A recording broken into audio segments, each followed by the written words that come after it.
नई कहानी देखने के लिए चैनल को सब्सक्राइब करें और बेल आइकन दबाना ना भूलें। रिद्धिमा एक शांत स्वभाव की महिला थी। उसके परिवार में उसका पति शुभम, बेटा विक्रम और बहू श्रेया रहते थे। उसके बेटे और बहू बहुत पढ़े लिखे और मॉडर्न सोच रखने वाले दंपत्ति थे। ऐसे ही एक दिन रिद्धिमा किचन में काम कर रही थी। तभी वहाँ उसका पति हाथों में गजरा लिए उसके पास आता है। अरे मेरी प्यारी बीवी, कितना काम करोगी? जरा अपने पति से भी दो मीठे बोल बोल लिया करो यार, तड़प रहे हैं हम भी। क्या आप भी हर वक्त रोमांस ही सोचता रहता है? जरा भी लिहाज नहीं है। घर में बहू और बेटा भी है। अरे तो किसी और की बीवी के साथ थोड़ी रोमांस कर रहे हैं। हमारी प्राइवेट प्रॉपर्टी हो तुम, तुमसे ही तो रोमांस करेंगे ना, और क्या पड़ोसन से करेंगे?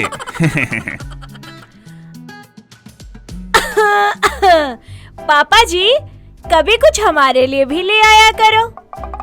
अरे बहुरिया तुम, अरे तुम्हारे लिए भी ले आएंगे। अरे आप जाइए ना यहाँ से। क्या कर रहे हैं? एकदम औरतों की तरह किचन में घुसे रहते हैं। क्या सोचेगी बहू? अरे बाबा ठीक है, जाते हैं। बाकी गजरा बहुत जच रहा है। ऐसे ही रिद्धिमा और शुभम का प्यार उम्र के साथ बढ़ता ही जाता है।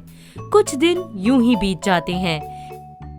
एक दिन रिद्धिमा की तबीयत खराब हो जाती है और वो काम करते करते अचानक बेहोश हो जाती है। विक्रम जल्दी से डॉक्टर को बुलाता है। कहाँ है इनके पति? उन्हें बुलाइए। क्या बात है डॉक्टर? पापा बस आते ही होंगे। क्या हुआ डॉक्टर? जल्दी बताइए, क्या हुआ इन्हें? आपके लिए खुशखबरी है, आप बाप बनने वाले हैं। क्या? डॉक्टर आप एक बार, आपको जरूर कोई गलतफहमी हुई होगी। आप एक बार दोबारा चेक कर लीजिए। मेरा बाप कैसे बन सकता है? अरे माँ, ये क्या किया आप दोनों ने? पता भी है आपको, सब हम पर थू थू करेंगे। माँ जी, अब आप बताइए, आप क्या चाहती हैं? क्या करना है मतलब? अबॉर्शन करवाएंगे, वरना जीना दुश्वार हो जाएगा हमारा। अरे नहीं बेटा, मैं अपने बच्चे को नहीं मार सकती। मैं इसे दुनिया में लाना चाहती हूँ। सही कहा तुमने, हम हमारे बच्चे को मार नहीं सकते। ये तो भगवान की देन है। ऐसे ही रिद्धिमा और शुभम अपने बच्चे को इस दुनिया में लाने की तैयारियां शुरू कर देते हैं और विक्रम को भी एहसास होता है कि कभी किसी के बच्चे को यूं गर्भ में मारना कितना गलत होता है। कुछ महीने बीत जाते हैं। रिद्धिमा का पेट बाहर आने लगता है, जिसे देख पूरा समाज उसे ताने देने लगता है। वहीं उसकी बहू की माँ शारदा को जब ये बात पता चलती है तो वो उसे खरी खोटी सुनाने के लिए उसके घर आ जाती है। अरे बेशरम औरत, बाहर निकल, जरा देखूं तो तेरा बच्चा। पी। अरे बहन जी, आप आइए आइए, अंदर आइए। अरे पापी, शर्म ना आई इस उम्र में ये खेल रचाते हुए? मेरी बेटी का माँ बनना चाहिए, पर तू बन गई। हाय मेरा दामाद, ये तेरी छोटी औलाद का जिंदगी भर भार सहेगा क्या? हाय माँ, ये कैसे बात कर रही हैं आप? ये आपका घर नहीं, मेरा ससुराल है। थोड़ा तमीज से बात कीजिए। अरे लिहाज तो इसने बेच खाया। अब विक्रम इसके बच्चे को संभालेगा या अपने बच्चों को? हाय कैसे चलेगा खर्चा? इस उम्र में माँ बनने का बंटवा दिया मोहल्ले में पर्चा। ये सब आपको सोचने की जरूरत नहीं है, मैं देख लूंगा अपने घर का खर्चा। अरे ऐसे कैसे? मेरी बेटी को इस बच्चे की देखभाल करनी पड़ जाएगी। मैं अब यहाँ अपनी बेटी को नहीं रहने दूंगी। चल बेटा। मैं आपके साथ कहीं नहीं जाऊंगी। आप चली जाइए यहाँ से और यहाँ की चिंता करना छोड़ दीजिए। मैं और मेरा पति सब संभाल लेंगे। शारदा अपनी बेटी की ऐसी बातें सुन गुस्से से तिलमिलाती हुई वहाँ से चली जाती है। कुछ दिन बीत जाते हैं और रिधिमा घर से बाहर भी निकलना बंद कर देती है, लेकिन उसकी बहू उसे समझाती है कि इस समय बाहर की ताज़ी हवा लेना बच्चे के लिए बहुत जरूरी है, इसलिए वो उसे लेकर बाहर गली में चले जाती है। अरे रिधिमा, क्या हाल है? अरे और बता, इस उम्र में बड़े गुल खिला रही है? अरे हमें भी कुछ पैतरे सिखा दो, ये तो हमें देखते ही नहीं है। शायद तुम्हारी सलाह से कोई बात बन जाए। ये सभी बातें दूर खड़ा विक्रम सुन लेता है।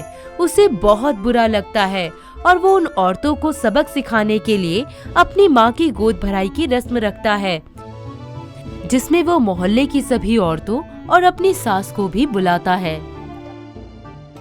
अरे लेडीज लोग, कोई गाना भी गा दो, इतना खुशी का पल है ये। अरे बेटा, तो कल आज नहीं आवत, तेरी माँ इस उम्र में दोबारा माँ बनने वाली है। हाँ तो क्या हुआ, इस उम्र में माँ नहीं बन सकते क्या? इस उम्र में गुल खिल रहे हैं, गुलगुले भी बटेंगे। हाँ अरे आंटी, आपके पति देव तो आपको देखते तक नहीं, मुझे लगता है तभी आपको चिढ़ हो रही है। सच सच बताना। अरे बेटा, चिढ़े हमारे दुश्मन, लेकिन तुम्हारी माँ ने तो बस बुरा मत मानना, जिस उम्र में दादी बनना चाहिए था उस उम्र में माँ बन रही है। अरे चाची, कौन सी उम्र? जब मेरे परिवार को कोई दिक्कत नहीं तो आप लोगों के पेट में क्यों मरोड़ उठ रहे हैं? अरे बेटा रहने दे तू, इन लोगों के समझ में कुछ नहीं आने वाला। ये लोग जाहिल ही रहेंगे, इन लोगों के संस्कार ही ऐसे हैं। पर हमारे संस्कार भ्रूण हत्या को अपराध मानते हैं। हम खुद मर जाएंगे पर इस पर आंच ना आने देंगे। हाँ। उन औरतों का तो मुंह ही बंद हो जाता है और इस तरह से उनको सबक मिलता है कि वो अब किसी और के आगे ताने मारने की सोचती तक नहीं है। वहीं उसकी सास इन बातों को सुनकर रिधिमा से माफी मांग लेती हैं और वो भी उसे माफ कर देती हैं। ऐसे ही दिन बीतते चले जाते हैं। अरे देखो देखो, आज मैं तुम्हारे लिए जलेबी लाया हूँ, जरा खाकर तो बताओ कैसा बना है। आप भी ना, लोग इतने ताने दे रहे हैं, आपको अब भी फर्क नहीं पड़ रहा? फर्क लोगों के सोचने से नहीं, तुम्हारे सोचने से लगता है मुझे। तुम्हारा ध्यान रखना मेरा फर्ज है। ये बात श्रेया सुन लेती है और शुभम की बातों से खुश होकर एक सीटी बजा देती है। ओए होए पापा जी, आपने तो दिल ही खुश कर दिया। भगवान आप दोनों की जोड़ी यूं ही बनाए रखे। वक्त बीतता है और रिधिमा की डिलीवरी का समय आ जाता है। सभी लोग उसे हॉस्पिटल ले जाते हैं और थोड़े ही समय बाद रिधिमा एक प्यारी सी बच्ची को जन्म देती है, जिसे देख घर के सभी लोग बेहद खुश हो जाते हैं और उसका नाम पिंकी रखती है और खुशी खुशी नन्ही सी परी के आने का स्वागत करते हैं। तो दोस्तों, क्या आपके आसपास भी बढ़ती उम्र में एक दूसरे से इतना प्यार करने वाले कपल रहते हैं? अगर हाँ, तो आप हमें कमेंट करके जरूर बताइएगा, ठीक है? दोस्तों, अगर आपको ये कहानी पसंद आई तो इसे लाइक करें, शेयर करें और कमेंट करके बताएं कि कहानी में आपको सबसे अच्छा क्या लगा।